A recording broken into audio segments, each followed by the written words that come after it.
College సెలవులు రావడంతో అర్జున్ తన స్నేహితుడైన సిద్ధు ఇంటికి వెళ్లాలని నిర్ణయించుకున్నాడు. సిద్ధుది సిటీకి దూరంగా ఉన్న ఒక మారుమూల గ్రామం. సిటీ హడావుడికి దూరంగా ప్రశాంతంగా ఉండే ఆ ఊరికి వెళ్లగానే అర్జున్ మనసు చాలా సంతోషంతో నిండిపోయింది. అయితే కొద్దిసేపు తిరిగిన తర్వాత ఆ ఊరు అర్జున్కు ఏదోలా కొద్దిగా వింతగా అనిపించడం మొదలైంది. ఊళ్ళో ఉన్న జనాల ప్రవర్తన, వాళ్ల చూపులు ఎందుకో అర్జున్కు విచిత్రంగా తోచాయి. సిద్ధూ, మీ ఊరు చూడ్డానికి చాలా బావుంది. కానీ ఇక్కడ మనుషులందరేంటో అలా ఉన్నారు? పైగా నేను విన్నాను, మీ ఊర్లో ఏదో పెద్ద మిస్టరీ ప్లేస్ ఉందంట కదా? అసలు ఆ నిజమేంటి? అరే అర్జున్, నువ్వు ఈ ఊరికి కొత్త గదా, అందుకే అలా అనిపిస్తుంది. ఊరి వాళ్ళు కొత్త వాళ్ళని కొంచెం అలాగే చూస్తారు. నువ్వు దాని గురించి పెద్దగా పట్టించుకోకు. ఇప్పుడే కదా వచ్చావు. పద, కొంచెం అన్నం తిని మా ఊరి అందాలు నీకు చూపిస్తాను. ఇద్దరూ కలిసి కడుపునిండా అన్నం తిన్నారు. ఆ తర్వాత ఊరి అందాలను చూడ్డానికి బయల్దేరారు. ఇదంతా మన పొలమే చూడు. చుట్టుపక్కల ఎంత బాగుందో ప్రకృతి. ఆ కాలువ చూడ్రా. నీకు సిటీలో ఇలాంటివి చూడటం కష్టం కదా, అందుకే నీకు పల్లె అందాలు చూపించాలనే నిన్ను రమ్మన్నాను. అవున్రా సిద్ధూ, నిజంగా మీ పల్లె మాటల్లో చెప్పలేనంత అందంగా ఉంది. ఇవి చూస్తుంటే నాకిక్కడే ఉండిపోవాలనుంది. సిటీలో ఇవే ఉండవు. కానీ సిటీలో వర్క్ చాలా ఈజీగా దొరుకుతుందిరా. చాలామంది వాళ్ళ పల్లెను వదిలి సిటీకి వెళ్లేది ఈ ఒక్క వర్క్ గురించి మాత్రమే. అంతేకాని పల్లెను, ఈ అందాలను వదిలి వెళ్లాలని ఎవరికుంటుంది చెప్పు? నువ్వు అదృష్టవంతుడివిరా. పొలం, పైసలు నీకన్నీ మీ ఊర్లోనే ఉన్నాయి.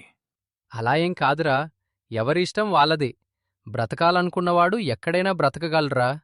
అవన్నీ పోనీ కాని పల్లెలో ఉన్నవారికి చాలా కష్టాలుంటాయిరా. చూడు మామా, దూరం నుంచి మా పల్లె అలా ఉందో. ఆ, అవున్రా, చాలా బావుంది మామా.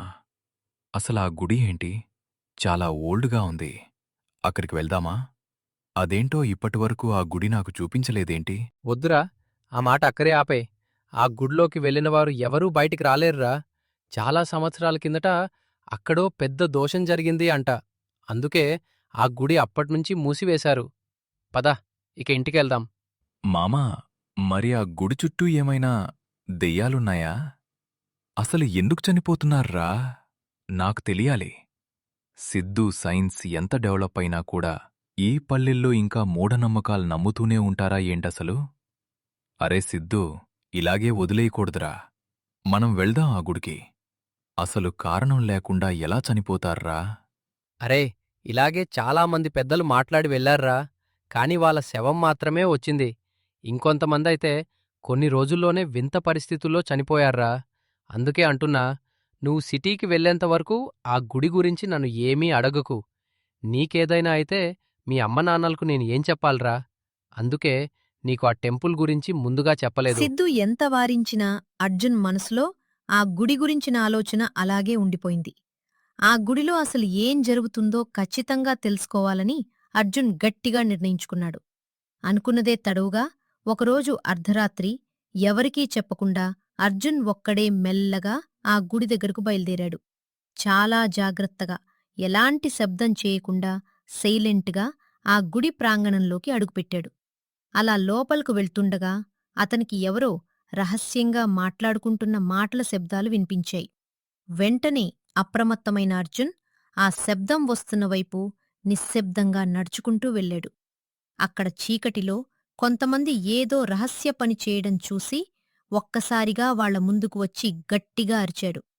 అకస్మాత్తుగా అర్జున్ రావడంతో ఉలిక్కిపడ్డ ఆ దుండగులు అతన్ని పైనుంచి కిందకు పరిశీలించి కోపంగా అన్నారు. ఏయ్, వీడెవరో మన ఊరువాడ్లా లేడే. అసలు నువ్వెవరు? నేను మీలాంటి వాళ్ల కోసం హైదరాబాద్ నుంచి గవర్నమెంట్ పంపిన ఐపీఎస్ ఆఫీసర్నే. మిమ్మల్ని పట్టుకోవటానికే వచ్చాను. మీరెప్పటికీ ఇక్కడ్నుంచి తప్పించుకోలేరు. మీరు ఎటు వెళ్ళినా దొరికిపోతారు. త్వరగా చెప్పండి, అసలిక్కడేం జరుగుతుంది? అయ్యా, మమ్మల్ని క్షమించండి. ఈ ఊరి సర్పంచే చాలా ఏండ్ల నుంచి ఈ గుడి కింద గుప్తనిధి ఉందని మాకు ఆశ చూపి డబ్బులిచ్చి ఎవరికీ చెప్పకుండా ఈ దొంగ పని చేయిస్తున్నాడయ్యా. ఈ పురాతన బంగారాన్ని అంతా సీక్రెట్గా విదేశాలకు అమ్ముకుంటున్నాడు. అందుకే ఈ నిజం బయటికి పొక్కకూడదని, ఎవరో దెయ్యాలు తిరుగుతున్నాయని అందర్నీ నమ్మించి ఇలాంటి భయాలు సృష్టించాడయ్యా. ఆ రహస్యం బయటపడటంతో మరుసటి రోజు ఉదయాన్నే ఊరి జనాలందరూ కలిసి ఆ మోసగాడైన సర్పంచ్ను నిలదీసి కొట్టారు.